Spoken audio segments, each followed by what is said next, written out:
organizational leadership training all around the planet. My role is really to inspire people to take a step back, reflect on a few things, both personally, professionally, to recognize that we all set an example every day. And what is that example? I mean, with everything going on out there, with people a little bit anxious, a little bit nervous about what tomorrow may bring, now more than ever, taking a soulful search about what it is you stand for and believe in, the values that reflect who you are, extremely important. So I'm just the messenger. So I'm kind of the conduit between what people are thinking, and then I structure it in a way that reinforces and validates for them that maybe some of the things we grew up with actually still matter.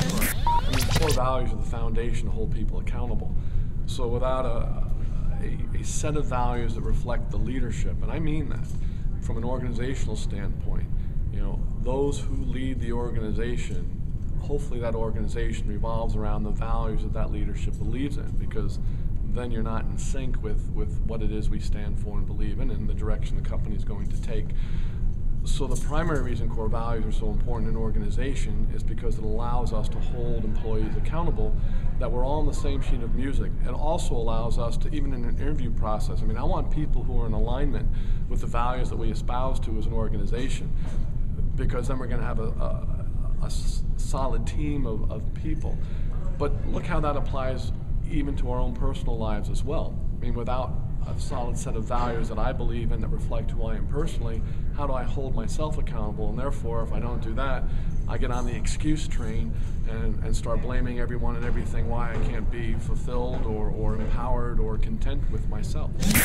Core values provide that foundation, but then you have to live the values. So you have to, part of the context of what I share also deals with personal honesty. So am I living a life that's a reflection of who I am? And where the rubber meets the road there is in regard to, how many people wake up every day trying to prove to the world how wonderful they are, or what if what they're trying to prove is a reflection of them? So they're all interdependent. For example, core values interdependent with accountability, accountability interdependent with integrity, integrity interdependent with personal honesty. So that's just four of many that I talk about that are all related. Integrity relating to self-respect and a sense of self-worth. So every time I behave in a way that reinforces the values I believe in, that builds a sense of self-worth, because now I'm living a life that's personally honest, because I'm living a life that's a reflection of me. So therefore what? I'm less likely to make excuses, so therefore I'm being more accountable. It's amazing how much time and energy people spend on core values, mission, vision for an organization. But one of my questions I ask my audience is, when was the last time you sat around the dinner table and asked the kids, what do you think the core values of our family might be?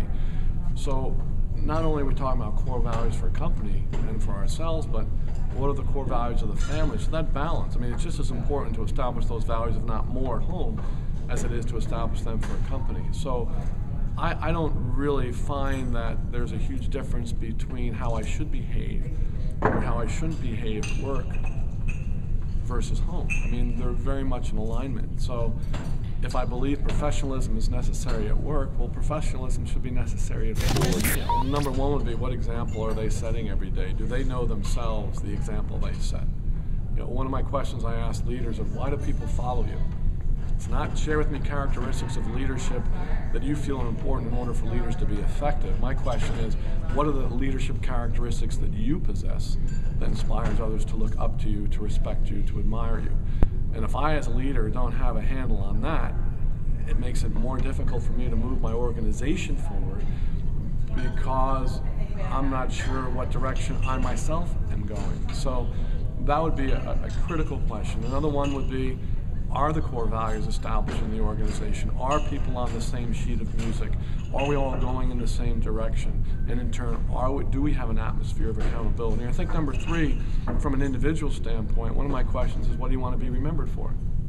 Not only why people follow you, but what do you want to be remembered for? Is it your fairness, your kindness? Is it your compassion?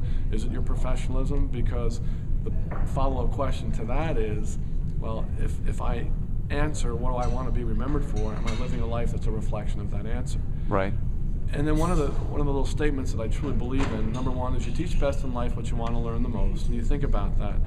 if you have passion for something, your greatest joy is to share it with others. So hopefully any leader listening to me will have that passion for what they do, because then they'll be effective. And the other one that relates to personal honesty is the idea of it's great to meet people who view you as you want to be viewed.